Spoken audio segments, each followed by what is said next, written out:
Dear friends, welcome to our channel Sri Ganapati Steno Hub. Last கிளாஸில் பார்த்தோன்னா நம்ம short and consonants பற்றி பார்த்தோம். இப்போ என்ன பார்க்க போகிறோம் அப்படின்னு பார்த்தீங்கன்னா joint strokes.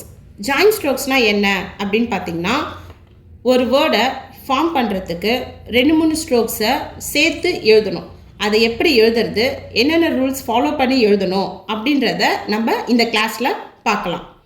First P D, P D, P J, P J.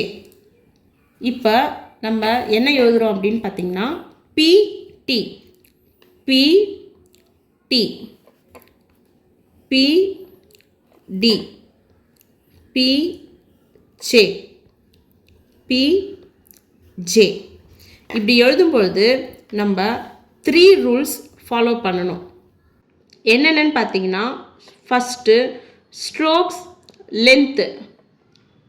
Strokes length வந்து உங்களுக்கு மாறக்கூடாது. எல்லா ஸ்ட்ரோக்ஸுமே ஈக்குவல் லென்த்தில் இருக்கணும். செகண்ட் ரூல்ஸ் பார்த்தீங்கன்னா dark and light strokes, dark and light strokes வந்து உங்களுக்கு தெளிவாக தெரியணும்.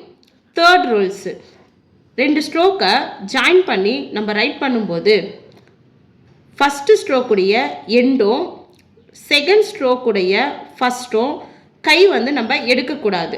கையை எடுக்காமல் நம்ம என்ன பண்ணணும்னா ரைட் பண்ணணும் வித்தவுட் லிஃப்டிங் த பென்சில். இந்த 3 ரூல்ஸை ஃபாலோ பண்ணி தான் நம்ம ஜாயிண்ட் ஸ்ட்ரோக்ஸ். இந்த வீடியோ உங்களுக்கு பயனுள்ளதாக இருக்கும்னு நம்புகிறோம். இதே போல் யூஸ்ஃபுல்லான இன்ஃபர்மேஷன்ஸை தெரிஞ்சுக்க நம்ம சேனலுக்கு சப்ஸ்கிரைப் பண்ணுங்கள். மறக்காமல் உங்கள் ஃப்ரெண்ட்ஸோட ஷேர் பண்ணுங்கள். அடுத்த ஒரு யூஸ்ஃபுல்லான வீடியோவில் சந்திப்போம். தேங்க்யூ.